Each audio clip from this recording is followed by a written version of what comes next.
सभासदांच्या मनामध्ये एक शंका आहे की आपण हा कारखाना तुळजाभवानीकडे दिलेला आहे, तर हा 2 वर्षापासून बघतोय की दिलाय तर मग तुम्ही म्हणता की दिलाय तर कसा दिलाय हे सुद्धा सभासद खुलासा होणं गरजेचं आहे. दिलाय तर भाड्यावर तुम्ही दिला म्हणतात की कशावर दिलाय, तर त्याचं आपल्या कारखान्याला भाडं किती येते याचा सुद्धा खुलासा होणं गरजेचं आहे. दुसरी गोष्ट साहेब, आपण या ठिकाणी पोटतिडकीने बोलत आहात, आपण अतिशय तळमळने या ठिकाणी बोलत आहात, पण या मागच्या निवडणुकीच्या नंतर आपल्या कारखान्याचे सगळे सन्माननीय संचालक यांना जर सभासदांनी विचारलं तर सर्वच्या सगळे काही सोडले तर सगळे संचालक असं म्हणतात की आम्हाला या कारखान्याविषयी काहीही माहिती नाही. मग हे सभासद विचारत असताना संचालक का सांगतात की आम्हाला काही माहिती नाही, करार झालेला माहित नाही, भाडे झालेला माहित नाही, किती पैशाला भाडं दिले ते माहित नाही. तर ही तुमच्या दोघांमधली जी काही हे झालेली आहे ही कशामुळे झालेली आहे. आता तुम्ही सांगितलं की नेहमी या कारखान्याच्या मिटिंगा होतात, पण मला असं वाटतंय की कारखान्याच्या मिटिंगा नेहमी होत नाहीत. कारखान्याच्या या परिसरामध्ये कुठलाही संचालक फिरकत नाही. इथला शेतकरी ऊसासाठी तळमळतोय, इथला शेतकऱ्याच्या ऊसाच्या अनंत अडचणी असतात. आपण 1 वर्षानंतर सभेपुरतं इथं आलात, पण या इथं कोणीही कुठलाही संचालक बसून राहत नाही, शेतकऱ्याच्या समस्या सोडत नाही. या ठिकाणी ऊस तोडून आणायचं तर सोडून द्या, पण या ठिकाणी ऊस आयता तोडून वाटलेला सुद्धा या ठिकाणी कारखाना खाली करून घेत नाही. अशी दयनीय अवस्था या सभासदाची आहे. मग हे कोण बघणार आहे. तुम्ही इथं राहत नाहीत, संचालकाला विचार, संचालक सांगत नाहीत.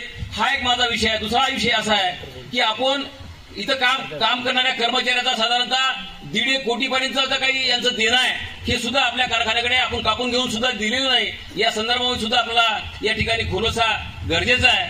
आपण काम करत असताना इथल्या सभासदाला न्याय मिळाला पाहिजे, इथली या सभासदाची भावना आहे.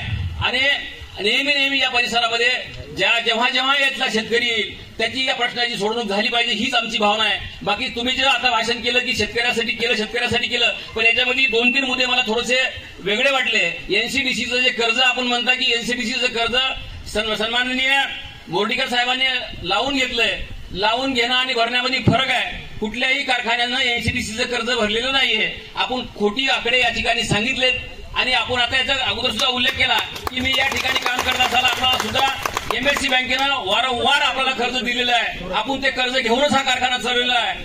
ते सुद्धा तुम्ही सांगता की आम्हाला कधीही कर्ज दिलेलं नाही. अशी खोटी माहिती सांगितल्यामुळं सर्व सभासदांमध्ये एक गैरसमज पसरत आहे आणि आपली सुद्धा प्रतिमा या ठिकाणी मरण होत आहे. म्हणून आपल्याला विनंती आहे की या परिसरामध्ये दुसरं आणखी एक फार मोठं एक सुरुंग या ठिकाणी लागले. आम्हाला माहित नाहीये, पण मोठ्या प्रमाणामध्ये या ठिकाणी कर्मचारी सांगतात की आमचा पीएफ काढून घेऊन आम्हाला देत नाहीत. पण या संचालकाच्या खूप मोठ्या प्रमाणामध्ये खाईवर तुम्ही पैसे घातलेत. इथला कर्मचारी सुद्धा या ठिकाणी सांगते. हे खरं काय खोटं काय आपण या ठिकाणी खुराच्या प्रमाणात सांगावं. या ठिकाणी असा प्रचंड प्रमाणामध्ये रोष आहे. मी फक्त सांगितलंय, कोणी उठून सांगायला तयार नाही झालं. म्हणून आपल्या कानावर ही गोष्ट मी सुद्धा तुमचा एक काळचा हितचिंतक आहे. तुमच्या भावना चांगल्या आहेत, पण तुमच्या भावना पुढे नियमितपणे अशाच राहाव्यात आणि या कारखान्याचे श्रेय सन्माननीय आपल्या परिसरातील ऍडव्होकेट शिवाजी जाधव साहेबांना हा इतिहास या ठिकाणी राहावा. म्हणून आपल्यासाठी मी या ठिकाणी बोललो. या गोष्टीचा आपण नेहमी खुलासा करावा की या कारखान्याच्या संचालकामध्ये प्रचंड प्रमाणामध्ये आर्थिक व्यवहार झालाय आणि व्यवहार झाल्याशिवाय ती सहीच त्या ठिकाणी होत नाही, अशी या ठिकाणची परिस्थिती आहे. ही आमच्या कानावर आलेली गोष्ट आहे. सत्य परिस्थिती आपण सांगावी. धन्यवाद. सांगितल्या मी त्याचा खुलासा करतोय. मगाशी मी पूर्ण करारासंदर्भात आम सभेपुढे मांडलं, कुठल्या परिस्थितीत करार केला, सगळ्यांच्या तारखा दिल्या, मंत्री समितीने तपासून बघितलं, सगळ्यांचे रिपोर्ट मागविले, शिफारसी सगळ्या अधिकाऱ्यांच्या आल्या ते सांगितलं आणि कसा हा करार झाला तेही सांगितलं आणि आकडेवारीत. आणि जर हे पैसे नाही दिले तो कराराचा भंग होतो. त्या करारामध्ये आहे की एवढे लावून घेणे म्हणजे काय नुसते हवेत नाही, ते लावून घेतलेलं त्या करारामध्ये आहे. टॅगिंगमध्ये दरवर्षी त्यांना पैसे द्यायचे आहेत आणि दिलेले आहेत. जवळपास 22 कोटी त्यांनी आल्या दिलेत. जो कारखाना 2500चा 19 कोटीला वसंत कारखाना भाड्याने घेतला 15 वर्षासाठी का 20 वर्षासाठी, आणि यांनी तर आपल्या बरोबर चालवत आहेत कारखाना, त्यांना भाड्यानेही दिलेलं नाही. आपल्यालाही तेवढाच अधिकार आहे. नंबर 1 येथे सगळे तुम्हाला आकडे दिलेले आहेत. 56 कोटी 84 लाख हा करार एवढाच आहे. 15 वर्षाची मुदत आहे. ₹56,84,00,000 त्यांना द्यायचे आहेत. नाव बदललेलं नाहीये, सभासदत्व गेलेलं नाहीये. त्यामुळे असं काहीतरी दिशाभूल करणारी माहिती सांगू नका.